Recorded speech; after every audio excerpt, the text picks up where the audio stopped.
As the Hunter Biden laptop scandal threatens to throw the 2020 election into chaos with what appears to be solid, undisputed evidence of high-level corruption by former Vice President Joe Biden and his son Hunter, the same crowd which peddled the Trump-Russia hoax is now suggesting that Russia is behind it all. To wit, House Intelligence Committee Chairman Adam Schiff, who swore on national television that he had evidence Trump was colluding with Russia, now says that President Trump is handing the Kremlin a propaganda coup from Vladimir Putin. Senator Chris Murphy, DCT, has gone full tinfoil, suggesting that Giuliani was a key target of Kremlin-constructed anti-Biden propaganda. Headlines in major publications are perhaps even more conspiratorial. Yet, if one looks at the actual facts of the case, in particular, that Hunter Biden appears to have dropped his own laptops off at a computer repair shop, signed a service ticket, and the shop owner approached the FBI first and Rudy Giuliani last after Biden failed to pick them up, the left's latest Russia conspiracy theory is quickly debunked. *****.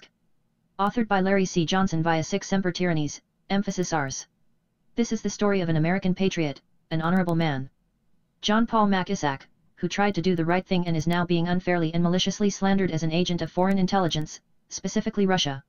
He is not an agent or spy for anyone. He is his own man. How do I know?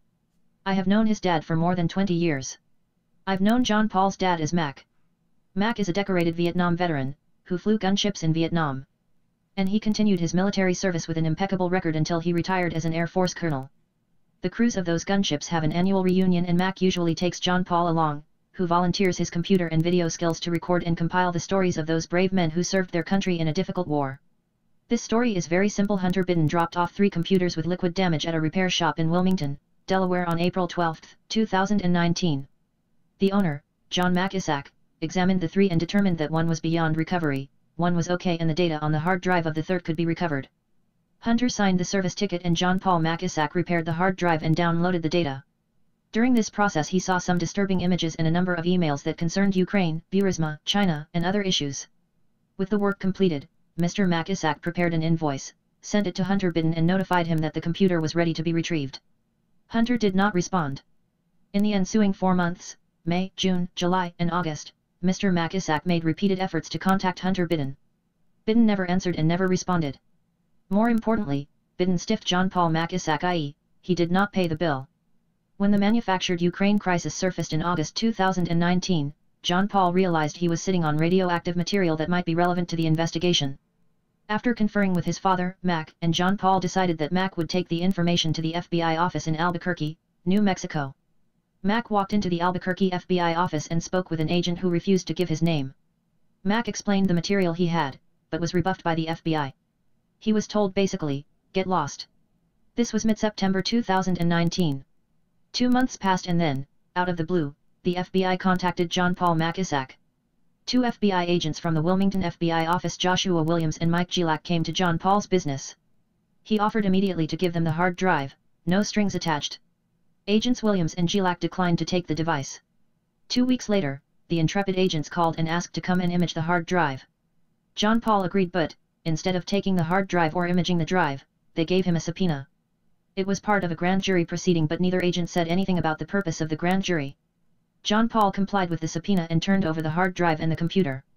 In the ensuing months, starting with the impeachment trial of President Trump, he heard nothing from the FBI and knew that none of the evidence from the hard drive had been shared with President Trump's defense team.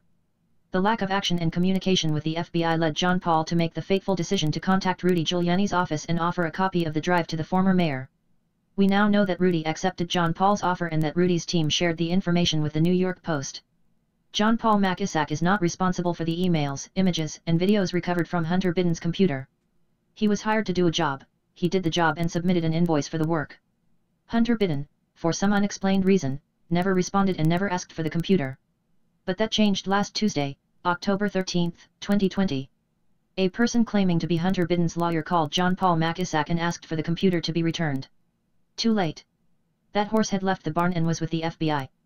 John Paul, acting under Delaware law, understood that Hunter's computer became the property of his business 90 days after it had been abandoned. At no time did John Paul approach any media outlet or tabloid offering to sell salacious material. A person of lesser character might have tried to profit. But that is not the essence of John Paul Mac-Isaac. He had information in his possession that he learned, thanks to events subsequent to receiving the computer for a repair job, was relevant to the security of our nation. He did what any clear-thinking American would do. He through his father, contacted the FBI. When the FBI finally responded to his call for help, John cooperated fully and turned over all material requested. Never miss the news that matters most. Zero Hedge directly to your inbox. Receive a daily recap featuring a curated list of must-read stories. The failure here is not John Paul's. He did his job. The FBI dropped the ball and, by extension, the Department of Justice. Sadly, this is becoming a disturbing, repeating theme. The FBI through incompetence or malfeasance is not doing its job. Any news outlet that is publishing the damnable lie that John Paul is part of some subversive effort to interfere in the United States presidential election is on notice. That is slander and defamation. Fortunately, the evidence from Hunter Biden's computer is in the hands of the FBI and Rudy Giuliani and, I suspect, the U.S. Senate. Those with the power to do something must act. John Paul Macissac's honor is intact. We cannot say the same for those government officials who have a duty to deal with this information.